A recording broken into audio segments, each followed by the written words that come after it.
Salut bakunzi b'ikiganiro Weekend Choice. Twamaze kugera mu kiganiro Weekend Choice aho tubategurira indirimbo zitanu zibafasha guhimbaza weekend yanyu ikaguma igenda neza. Turera ku ndirimbo ya mbere, indirimbo ivuga ngo ngwino y'umuririmbyi Jean Christian iri imbere. Indirimbo ni ngwino uganze, ngwino unyiganzire, ngwino ubane nanje, ngwino uganze ivyanje, uganze ubuzima bwanje, uganze ivyo mbamwo, uganze ivyo nkora.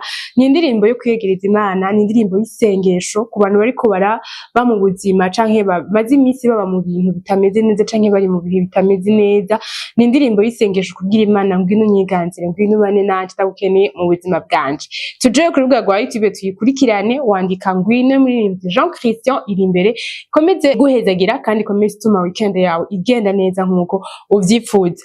Iyi ni indirimbo igira kabiri, ni indirimbo ivuga ngo uri uwa mbere y'umuririmbyi wa Bezawad. Indirimbo ivuga ngo mu bikomeye narakubonye wambereye Imana nziza, uri uwa mbere nta wundi yoza abantu bavuga ngo asubirira Imana mu buzima bwawe. Hari igihe twibaza ko dufise abantu bashobora kudukorera ivyo twifuza vyose, ariko abantu barahinduka. Ino ndirimbo rero iza kutwibutsa canke iza kwerekana ikibanza c'Imana mu buzima bw'umuntu, ingene Imana ari ya mbere, niyo yakuremye kandi ikugirira neza, niyo igukunda kuruta barya bose wumva yuko canke barya bose ubona ko bagukunda. Reka rero tuje ku rubuga rwa YouTube tuyikurikirane, ikomeze duhezagira, ikomeze ituma weekend yacu igenda neza nkuko tuvyifuza.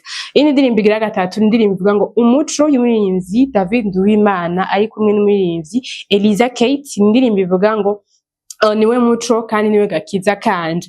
Nta yindi Imana ihari, nta yindi Imana itanga gakiza, nta yindi itanga umuco mu buzima, nta yindi Imana novuga ngo itanga umwidegemvyo, itanga amahoro n'umunezero atari Imana yonyene kandi atari Yesu wenyene. Rero wamambwira umuntu amaze imisi yumva umenga ibintu vyiwe ntibiriko biragenda neza, yumva umenga Imana nti mu ruhande rwiwe, ariko menya ko Imana niwo muco w'ubuzima bwawe kandi nitanga gakiza, nikizi vyose biriko urabamo. Tuje ku rubuga rwa YouTube tuyikurikirane, iduhezagire, idufashe, itwubake kandi twibutse ko Imana ihari ku buzima bwacu. Iyi ni indirimbo rero igira kandi indirimbo ivuga ngo Zion y'umugwi Ipendo Sound. Indirimbo ivuga ngo twebwe abawe twama tunezerewe turimba indirimbo tunezerewe. Ni indirimbo yishimye canke indirimbo idekriva à quel point kuba mu Mana bitanga umunezero, kumenya Yesu bitanga amahoro n'umunezero. Twende rero tuyikurikirane, iduhezagire, kandi ishobora kuba hari ico yo gufasha muri uno mwanya, ishobora kuba hari ico yo guhindura ubuzima muri uno mwanya. Twende rero ku rwa tuyikurikirane, wandika Zion y'umugwi Ipendo Sound, komeze guhezagira. Ushobora kuba umaze indwi canke umaze imisi mu bitameze neza,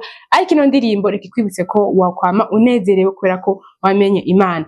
Iyi ni indirimbo igira gatanu nayo ya nyuma, n'ibivuga ngo Oluwa y'umugwi MTC. Ni indirimbo ivuga ngo erega Mana uri papa, nta yindi Imana ihari ushobora kuza imbere canke mu buzima bwawe, ni Imana yonyene.